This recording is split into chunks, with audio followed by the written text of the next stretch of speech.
নমস্কাৰ বন্ধু বান্ধৱীসকল, আজি মই আপোনালোকলৈ পনীৰ লবাবদাৰৰ ৰেচিপি এটা লৈ আহিছোঁ। আহকচোন ইয়াৰ বাবে কি কি সামগ্ৰী লাগে প্ৰথমতে আমি চাই লওঁ।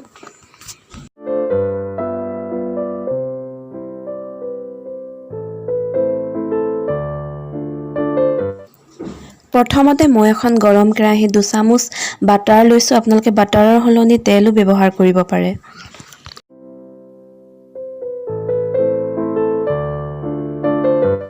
বাটাৰখিনি অলপ গৰম হৈ অহাত মই ইয়াত জিৰাখিনি এড কৰি দিছোঁ আৰু অলপ সময় জিৰাখিনি লৰাই লৈ তাত পিঁয়াজখিনিও এড কৰি দিম। আপোনালোকৰ হাতত যদি গোটা লং, দালচেনি, ইলাচি আছে তেনেহ'লে জিৰাখিনি দিয়াৰ আগতে তেলত নাইবা বাটাৰত সেইখিনি দি দিব। লং 2টা, ইলাচি 2টা আৰু দালচেনি এটুকুৰা এনেদৰে দিব আপোনালোকে।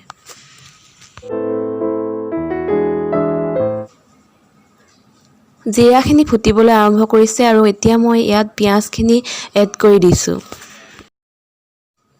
পিঁয়াজখিনি মিডিয়াম ফ্লেমত 2-3 মিনিটমান সময়ৰ কাৰণে ভাজি ল'ব লাগিব।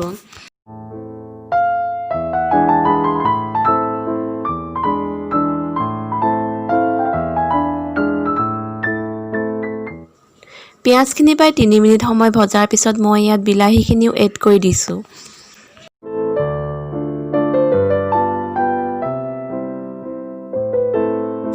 বিলাহীখিনি দিয়াৰ সময়তে মই জলকীয়া 2টাও ইয়াত দি দিম।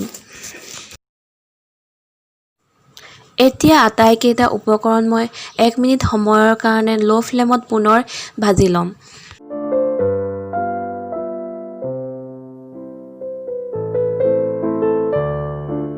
প্ৰায় 1 মিনিট সময় ভজাৰ পিছত মই ইয়াত কাজু বাদামখিনিও এড কৰি দিছোঁ আৰু লগতে এইখিনি সময়তে মই ইয়াত নিমখো এড কৰি দিম।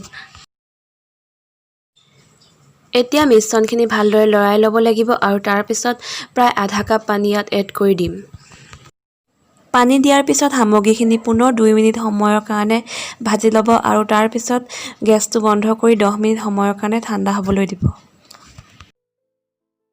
10 মিনিট সময় অপেক্ষা কৰাৰ পিছত মোৰ এই মিশ্ৰণখিনি প্ৰায় ঠাণ্ডা হৈ আহিল আৰু মই এতিয়া এটা মিক্সাৰ জাৰত এই সামগ্ৰীখিনি সুমুৱাই লৈছোঁ পেষ্ট বনাবৰ কাৰণে।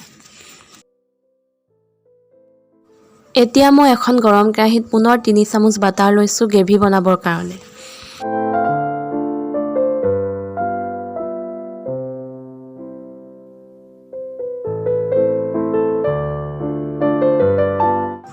বাটাৰখিনি গৰম হৈ অহাত ইয়াত মই নহৰু আদাৰ পেষ্টখিনি এড কৰি লৈছোঁ।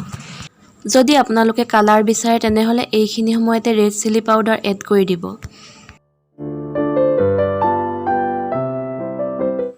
নহৰু আদাখিনি অলপ সময় ভজাৰ পিছত মই ইয়াত আগতে বনাই ৰখা পেষ্টখিনি এড কৰি দিছোঁ। মনত ৰাখিব আপোনালোকে এই পেষ্টখিনি একেবাৰে মিহি হ'ব লাগিব।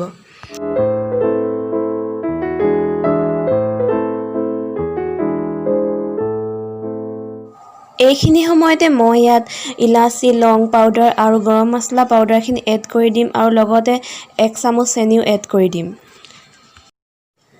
চেনিৰ সলনি আপোনালোকে ইয়াত মৌ জোলো ব্যৱহাৰ কৰিব পাৰে।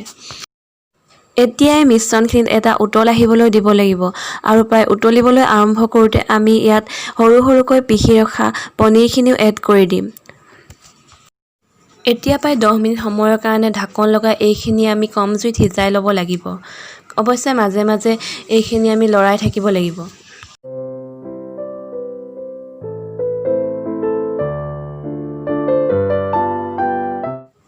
দহ মিনিট সময় সিজাৰ পিছত আমি ইয়াত পনীৰখিনি এড কৰি দিম।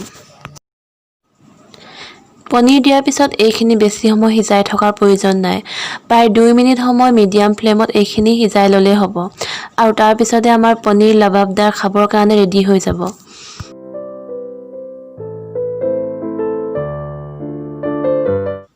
এয়া আমাৰ পনীৰ লবাবদাৰ খাবৰ কাৰণে ৰেডি হৈ গ'ল। এতিয়া মই এখন প্লেটত এইখিনি উলিয়াই লৈছোঁ। যদি আপোনালোকে মোৰ এই ভিডিঅ'টো চাই ভাল পালে তেনেহ'লে এটা লাইক কৰি দিব আৰু লগতে মোৰ চেনেলটো ছাবস্ক্ৰাইব কৰি দিব। ধন্যবাদ।